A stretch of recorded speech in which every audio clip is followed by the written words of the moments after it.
Okay, we're back to answer some more asks. Next one. Will you continue doing videos for all your asks now? Just wondering, as I really like it, and it's a lot more detailed and fleshes out when you talk rather than type, as it takes a lot longer to type. Haha. Another thing, will you be doing video analysis of The Ones Who Live, or is that exclusively for Daryl Dixon? Thank you in advance. No, thank you. I am going to keep doing them because people seem to like them, and I agree that it's faster and it can be a little bit more detailed. I can kind of get more in all at a time. So I will do them. It might be a little bit less. I mean, there was so much in the Daryl Dixon spinoff that I like literally could not get it all in fast enough, because there were so many Beth symbols and callbacks and all the things. And I had 46, questions in my inbox every single day and all of that. I think the next thing we're getting is Fear the Walking Dead, and I have done analysis for all of the spinoffs, all of them at some point or another. They just haven't, like you said, they haven't been video ones. So I will continue doing that, but like I said, there tends to be less in Fear, just depending on the episode. Some of the times they have lots for one episode, and then other times there's hardly anything. So I will still do them, but I mean, it might only be once or twice a week instead of every day. But I will continue to do them. So I'm really glad that you like them. And yes, I will continue to do them for anything, because you got to understand that, I mean, obviously we haven't seen any of the Rick and Michonne spinoff yet, but in Fear, we do get a lot of the same symbolism, and they do use the same kinds of callbacks and things. So I will continue to do it for whatever spinoff or show is on currently. So yes. Thank you. All right, Granny TWD. I am not able to forward a link, but the reviewer of the Broken Internet fame has done an article for TWD finale for Show Snob. I'm trying not to be gullible, but her over-the-top descriptions of the last few minutes have me hoping again. What else can these words be describing other than a Beth sighting? Your thoughts would be appreciated. So this came in before we saw the episode. I'm not sure exactly what she said because I don't follow her and I don't read it. So I don't know what her over the top, if that was like she was saying it was good or bad, but I'm assuming that it has to do with the Daryl and Isabel stuff, which is pissing most Carolers off. I haven't been in the tags, but I know other people who have. And I don't know if you guys remember this. I think I talked at one point about one reviewer who said that there was a part that was really difficult for her to watch, and I thought it was episode 5, and I don't think it was episode 5. Now I'm wondering if either I messed that up or they messed up which episode it was, and it was actually episode 6, and it's because they're watching him look at Isabel, and for the Carolers, that's frustrating for them. They think that it's going to end up being him and Isabel and not him and Carol. The other thing that's kind of interesting is that, and I will talk about this when I talk about the panel a little bit, but I was actually, so again, I haven't been in the tags, but other people go into them and send me things that the Carolers are saying. And so a lot of them, believe it or not, did not like the subtitle of the Book of Carol. They feel like it's making fun of Melissa or Carol's character. They feel like it's not a good thing. And, I'm not saying I agree with any of that at all, but I just thought it was interesting. You would think that would make them really happy because it is going to be more about Carol. But they're not. They're not happy.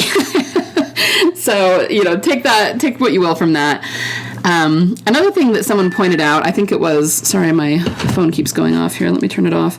I want to say it was Galadriel Jones that pointed it out, and that was that it's okay if it is a lot about Carol. I think most of you, from what I've heard, like me, I like Carol as a character. I really do. I mean, she's a polarizing character. She doesn't always make the best decisions, and that's the point. Some of the stuff she does is downright immoral, but that's what makes her interesting. And the only problem I have is, of course, with her fans, who can be pretty toxic, the shippers. And then when they glorify what she does that's bad and say that it's good, that bothers me. Because I'm going, okay, guys, I'm not hating on Carol at all. I really like her, and maybe we can understand why she does what she does. It's just that her logic is flawed. But you shouldn't be taking those immoral things and saying that they're moral, because they're not. That's not really what you're supposed to be doing when you're watching this arc, Anyway, so the point is, I don't mind if it's a little bit about Carol, but what Galadriel Jones said is that consumed, was a Carol episode. It was not a Daryl episode. Now, obviously, the two of them were in it, and he was a big part of it. But remember that in that episode, we were seeing flashbacks of Carol. We saw flashbacks when Rick banished her from the prison. We saw flashbacks to something we didn't see after Terminus, when she took all the mud and the makeup off. So that actually was a Carol episode, not a Daryl episode. And so if they are going to be replaying Consumed, which we know they are because of that 502 on the license plate, it kind of makes sense that it would be the Book of Carol. We're going to find out a lot of things. We're going to, obviously Daryl's still going to be in it because it's still the Daryl spinoff. They're not really changing the name. That's the other thing the Carolers wanted. They wanted the name to be changed so that Carol had at least equal billing, if not top billing. And clearly that's not happening. But if it is a lot about her, that's just more evidence that they're replaying season 5, and that's going to lead to Beth. So I guess that's really what I'm getting at. That's a really long explanation for to get to that. So yeah, I don't know, Granny TWD, I don't know what you thought of the episode, but at the very least, it's obvious at this point that it's not going to be a Daryl and Carol romance. Obviously, it's much more likely at this point that it's going to be Daryl and Isabel, but as you all know, I don't think it will be that either. I just think they're foreshadowing things and kind of teasing us and trying to get people to keep watching. So, thank you for the question. All right. Obviously, Daryl Dixon is a more than competent survivor, but sometimes I wonder if the reason he is so hell-bent on surviving is to honor Beth's words to him, "You're going to be the last man standing." Yes, he survives because he has to, but I think he also fights so hard to stay alive in honor of her memory. Who's cutting onions? I hear you. That's sweet. And yeah, I believe that her line about him being the last man standing was prophetic. I think it was prophetic in a lot of ways. I don't know, between him and Rick, like if we did get down to the wire, like the last survivors of Team Family, I honestly think it would be Rick, not Daryl, because the story began with him, so I think it would end with him, but I think Daryl would certainly be there and be one of the last, and that symbolically it would be true in some sense. I also think that we have to remember that when she said that, he did not like that she said that, because he doesn't like the idea of being alone. So when she said that, he actually frowned and put his head down. And that's when he said, "You're not a happy drunk at all." Like, she was depressing him saying that. And of course she didn't mean to. She was trying to compliment him. But then, that really does tie in to what we're seeing here. He felt like the last man standing because he thought Rick died, and then he was alone for a long time. And now we have all of this stuff about him being asked if he has a wife, getting sad that he doesn't have anyone waiting for him. So yeah, I mean, it really all works together, because that line was less about him being the final survivor, I think, and more about his loneliness. And yeah, I mean, I totally see what you're saying, and I think you very well could be right that he fights to honor the memories of those who have died before, and that could be everybody. That could be Herschel and Carl and everybody, but especially Beth, because we know that she had such a huge impact on him. So yeah, and it's funny that you said who's cutting onions. When I watched the episode Sunday morning, yeah, getting into everything with Daryl's father and his grandfather, and understanding that Laurent asking him, or telling him that he would not die in France, and knowing that he was thinking about his father and his grandfather, getting an extra layer of meaning for them.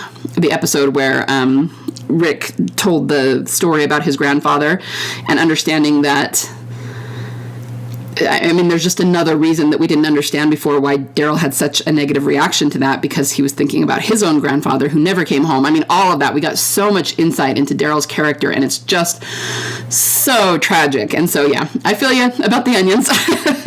I do. I really love the episode. So, yeah, thank you for the ask. I just read that Dead City takes place like 5 years after the flagship finale, with a time jump, and Daryl's show taking place not too long after the finale. Would Maggie possibly already know Beth is alive in Dead City, or is there a chance that even in Maggie's timeline, Maggie still thinks she's dead? This knowledge killed my belief that she's coming back in the Daryl spinoff. That and the fact that tagged the season 2 Book of Carol announcement with the Dark Ship's name. I don't know for sure the answer to what the timeline is.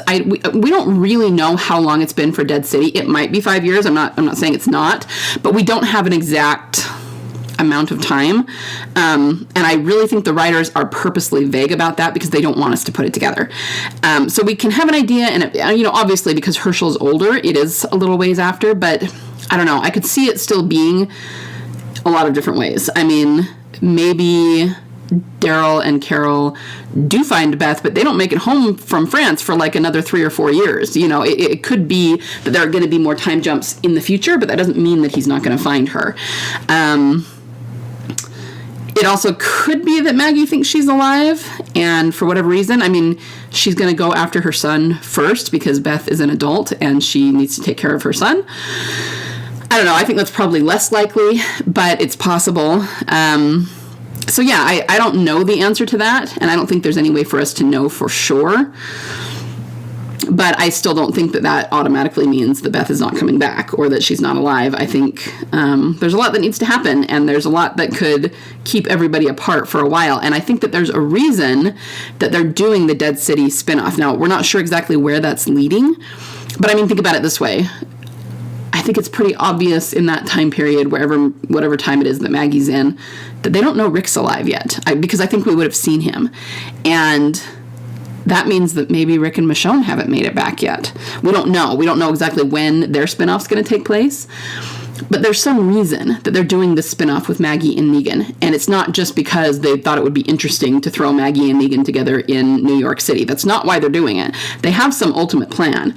And I believe it's going to have to do with Negan sort of becoming a king in that city. And during the CRM war, he's going to end up head-to-head with Rick again. So I think that there's a plan, and even if I don't understand how the timeline's going to work out, that doesn't make me doubt the plan. I think it's still there.